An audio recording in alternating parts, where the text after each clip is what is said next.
seasons change. Hi, I'm Greg. And I'm Betsy. And we host a podcast called Going on 30.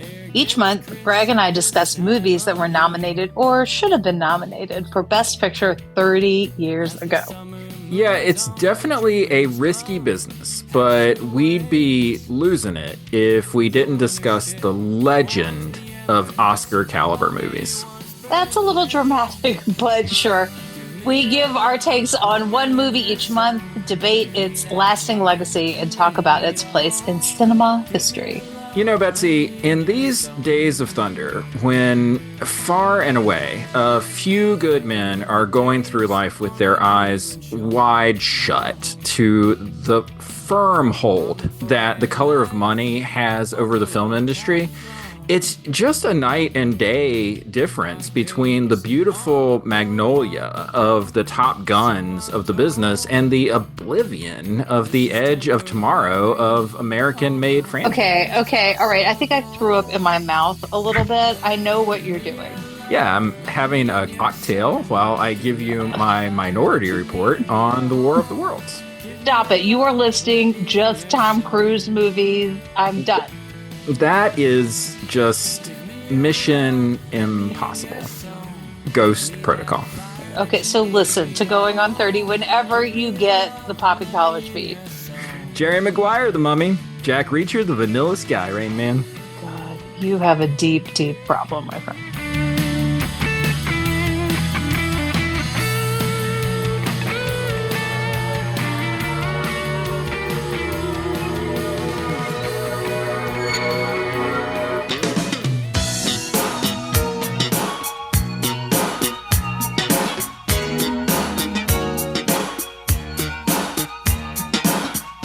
Hello, everyone. My name's Greg Knight, and I like watching, thinking about, and talking about television.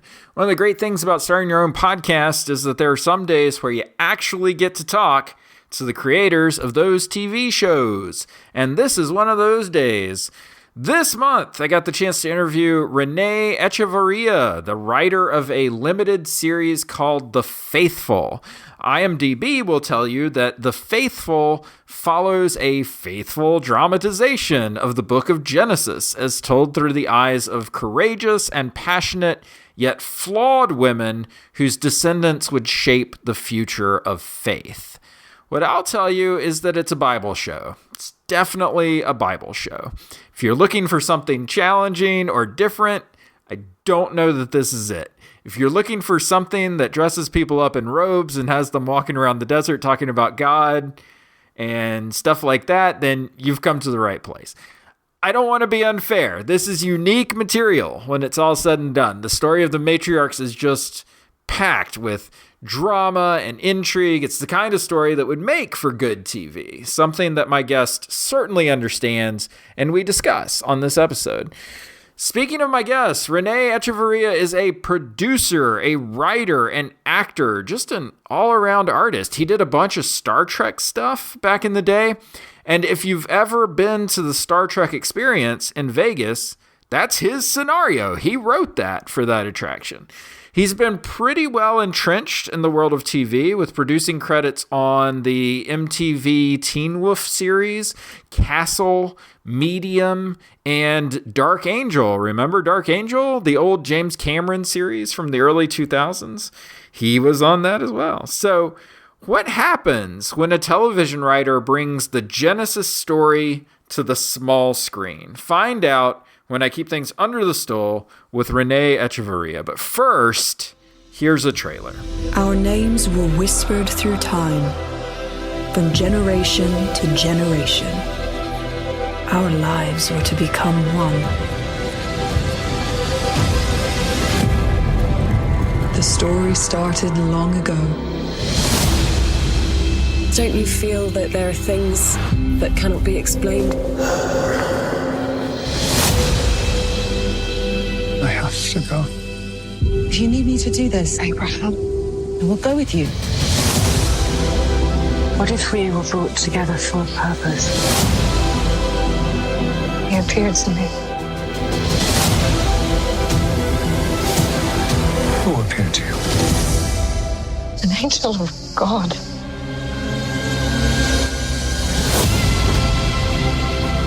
thought my purpose was elsewhere. But I don't need to keep looking anymore. I should have known you wouldn't understand. Hagar, don't you dare!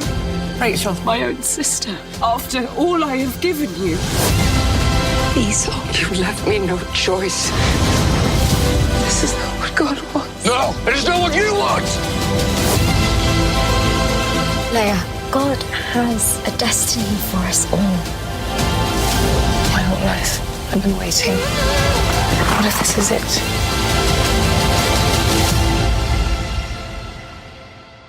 Surely nothing is impossible for God. I have a question for you, just so I know as we talk. Have you had a chance to watch or no?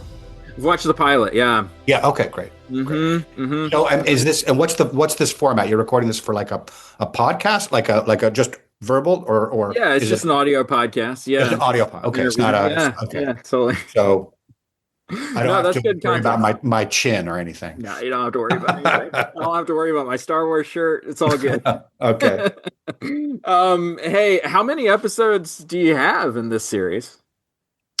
It's a 3-night event. So it's 6 hours total each. So each is sort of it's kind of a 2-hour movie. Each is a 2-hour movie, starting on March 22nd with the story of Sarah and Hagar and Abraham, of course. And then on Palm Sunday, the story of Rebecca. And then on Sunday, Easter Sunday, the story of Rachel and Leah.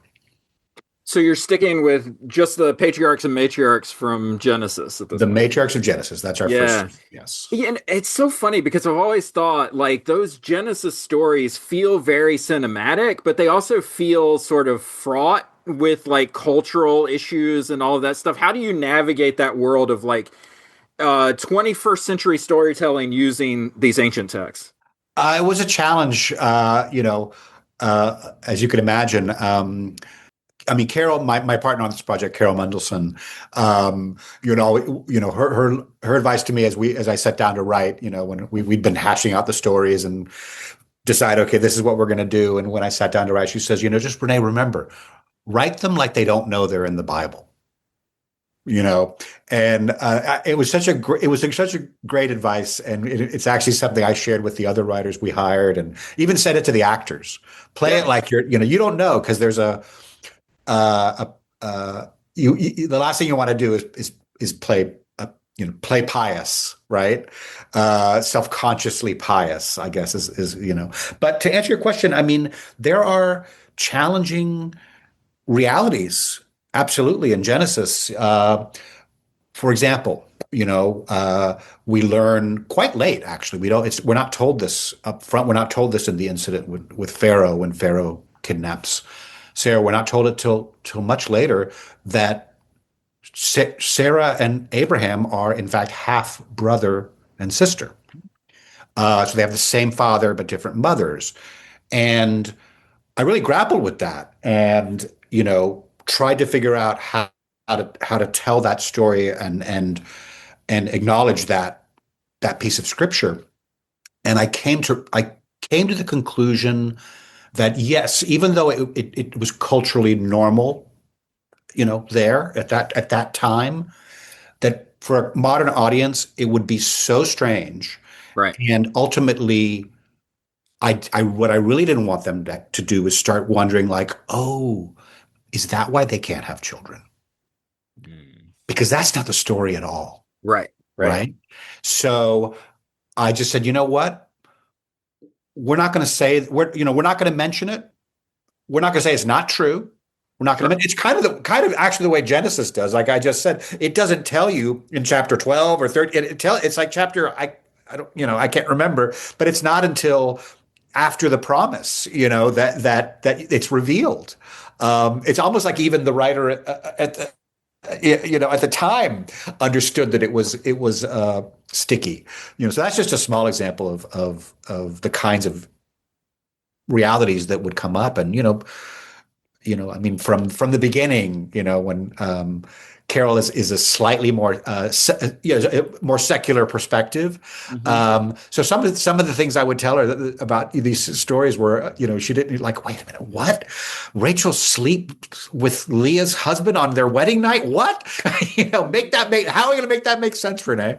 So yeah, I mean, like I said, it's compelling stuff. Like it's the stuff of sort of, I don't know, ancient soap opera or something, and just this story of a family and these sort of strange things that happen. But it's also like, it's kind of like it's skirting that line between sort of faithful scripture and like the Handmaid's Tale, and it's like you could either go one way or the other, kind of. Yeah, well, I read very widely. I read Christian commentaries, but I also read a lot of Jewish commentaries, and where it's approached very, very differently. In some respects, in Jewish tradition, in not necessarily Orthodox tradition, but in sort of Jewish secular tradition, these stories are appreciated for their ethical ramifications rather than necessarily the faith or spiritual, just ethical. And they're in many ways cautionary tales sometimes about if you'll notice all three of the stories we're talking about, there's always an element of deceit in each one of them. It almost escalates. I mean, Sarah and Abraham, as Genesis tells us, tell them you're my brother. That way they won't kill me. And obviously Rebecca deceiving Isaac, and all of these things. So on some level, they're stories about like, hey, well, you might think you can get away with, you can trick people and try to get your way, but it's going to boomerang. It's going to be right, yeah, consequences. And understanding the stories on that level was also really helpful. Yeah, it's so funny because it's like we live in the time that we live in. We can only do what we can do, right? We have to play the ball as it comes to us.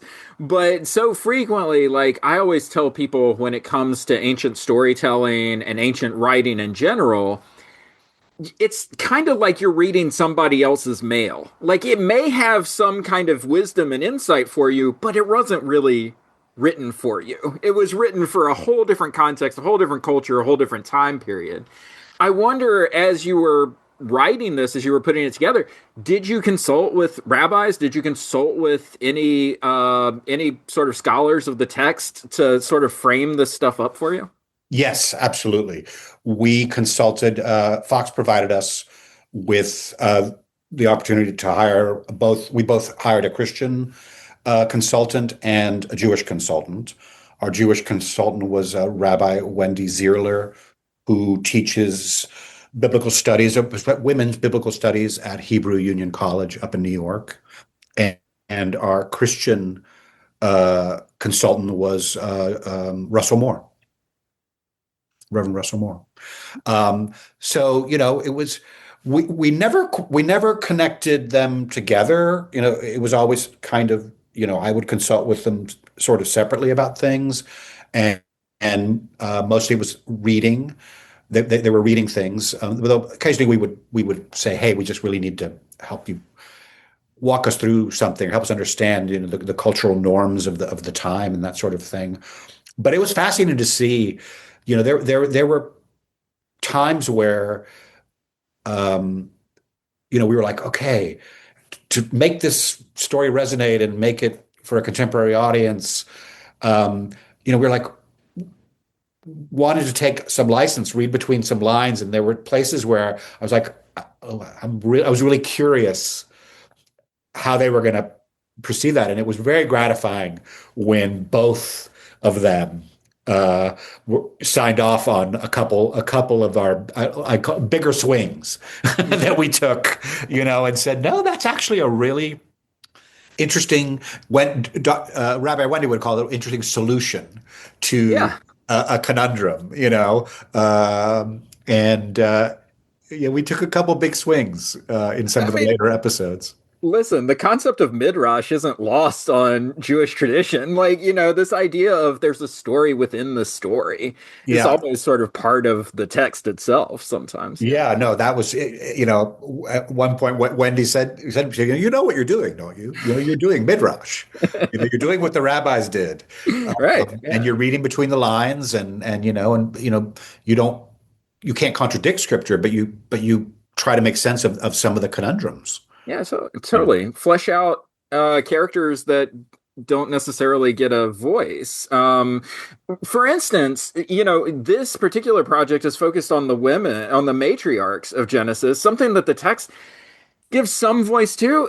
I mean, certainly Sarah shows up in some key stories, Rebecca shows up in key stories, but for the most part, we're focused on Abraham, we're focused on Isaac, we're focused on Jacob, right? So why were you drawn to women's stories, and what did you think that these stories would unlock in a way that the stories of the patriarchs wouldn't for this particular series? Well, that was the inspiration Carol had, was to do the women of the Bible, and that's what she approached me and said, "Hey, do you want to do this project with me? I know you're a believer. I know you love the Bible." And digging in, it was actually very liberating in a lot of ways, because it allowed us to winnow away certain story elements that, like, to try to tell the entire story of Abraham in 2 hours, forget it. And certainly wouldn't be able to give it the emotional dig into Sarah's and Hagar and what we became interested in. So we there were many things that we just didn't dramatize. Mm-hmm. Abraham raises an army of 352 men or something at one point. He rescues Lot.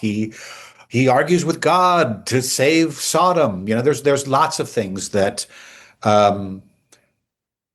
Sarah wasn't so much a part of. So that allowed us that was kind of liberating, but to really dig in on to dig in on the women's story. I mean, what would it be like to be so desperate for a child and so disappointed that this promise that you gave up everything for has not been fulfilled even after another 10, 20 years. And so she takes it into her own hands, and it doesn't have the kinds of options we have today for science that can be brought to bear in issues of fertility, and putting your husband in the arms of another woman, was the only solution that she saw. It's not in fact what God wanted her to do, but part of the story is that God made good even of that lack of faith, where she tried to take it into her own hands. He made good of it. He blessed Ishmael as well. Yeah, the story really pushes to the forefront the matriarchs, right? Like I said before, Sarah, Rebecca, Leah, Rachel. I'm curious, though, having seen the first episode, having seen how it is that you handle the character of Hagar, when you're thinking about Hagar, when you're thinking about Zilpah and Bilhah, when you're thinking about these women that exist around the periphery of this story, how do you care for those stories as well? How do you make sure that these women have agency, have character, have development over the course of this project? I also looked into Islamic tradition, about Hagar, and she is in Islamic tradition. She was actually a princess of Egypt that Pharaoh was so impressed with Abraham, the righteousness of Abraham, that he wanted his daughter to marry this stranger. Now, obviously, that doesn't conform with Genesis, but the spirit of it, that she was a person with agency. I think we responded to that, and we tried to make sense of the story in our version that, that there was. What we didn't want to do is turn it into a love triangle, and that they're fighting for the man, partly because to some extent that's built into the Rachel Leah story, and we knew where we were going, but what what was the deal they made? Why did she, and what did she get out of it? And because yes, you could look at it and say, well, at the time it was just something. She was just, what choice did she have, right? And some people, it's like it's awful what Sarah did, and yes, that is obviously a lens to look at it, but and it's awful what Sarah did when she banished Hagar. But what really struck me as I was really digging into these stories is that yes, that is true on the one hand, but on the other hand, both times God validates Sarah's behavior in a sense, because he tells Hagar when she runs away, go back. And as upset as Abraham is when Sarah says banish them, and he storms off, and God says to him, listen to your wife's voice. So both times, this behavior that's kind of troubling to us in our modern, is validated on some level by God, right? He doesn't say, Hagar, good job running away, go home, be free. He, what did he want? I think he wanted Ishmael to be with his father. I think he wanted Ishmael to be raised by Abraham, at least those formative years, and then he could go find his destiny, so it was trying to honor all that is sort of where we ended up in our telling. I like that you mentioned the sort of the likability quotient for Sarah a little bit, because I think listen, the whole book of Genesis can really be summed up in one scene, which is Jacob wrestling with God, right? That's the whole thing, is like human beings trying to figure out their relationship to the divine. That's like everything that's happening here. And you run into these characters that look good on one hand and then look kind of terrible on another hand whenever you sort of look at them in a story. So I guess what I'm curious about, my question, and you kind of got at this already when you were talking about working with the actors and telling them forget that you're in a Bible story, but you're also you're dressed in a very specific way. You're telling these very specific stories. Is there a challenge that the actors face where they're like, well, I kind of have to read this like I'm holy, or like, I'm a good person? Or do you allow them to embrace the complexity of like being human, but also being a character from the Bible?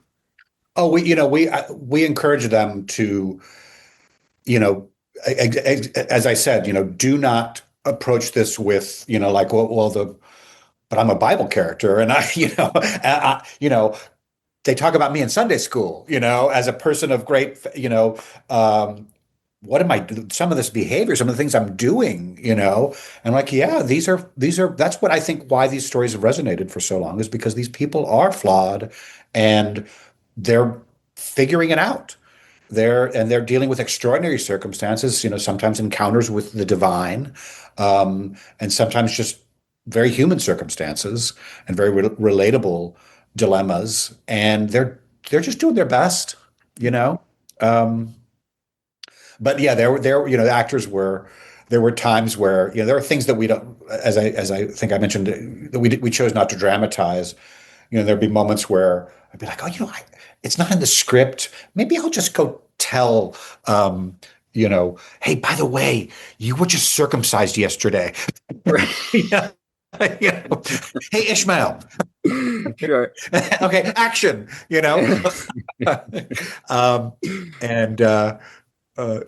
So yeah.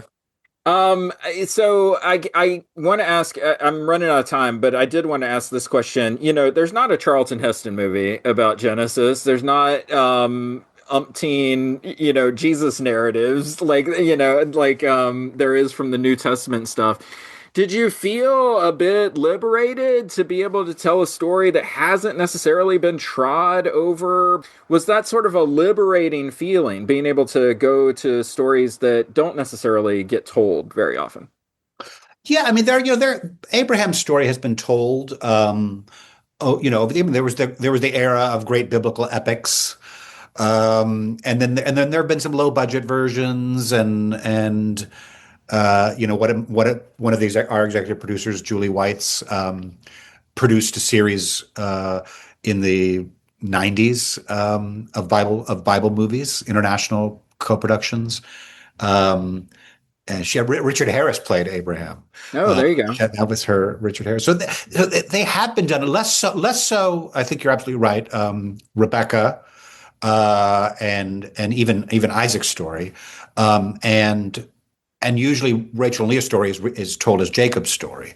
So yeah, it absolutely was a liberating perspective, and I hope, that people receive it as such. If you were to do a follow-up, would you want to stay in that vein, or would you want to tell like a story of Mary or a story of Mary Magdalene or whatever? I think I would love. I mean, in success, if the show finds an audience and we get the opportunity to do more, we've certainly talked about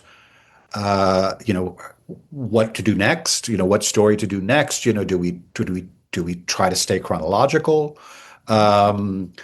Which has its virtues, or do we jump around? I mean, I think people are used to, in Bible studies, jumping around. We're working through the book of Ruth at church, and then we're gonna jump into the letter of Paul, or we're used to that as Christians, and so I think it's okay.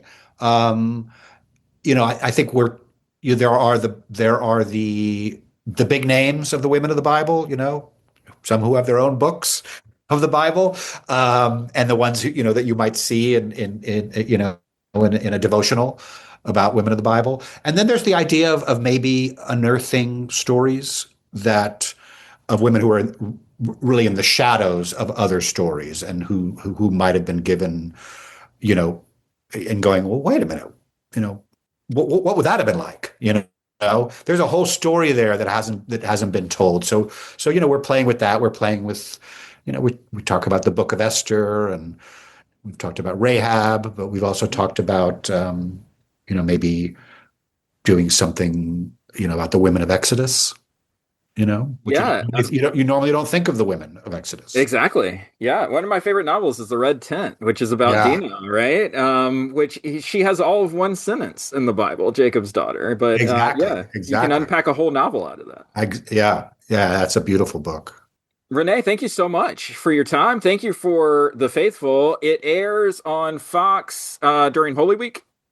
It airs the Sarah and Hagar air March 22nd, and then on Palm Sunday is Rebecca, and on Easter Sunday is Rachel and Leah. 8 p.m. on your local Fox station where you watch football. Yeah, they're very good. We'll check it out. Thank you so much for your time. I appreciate it. All right, it was a pleasure.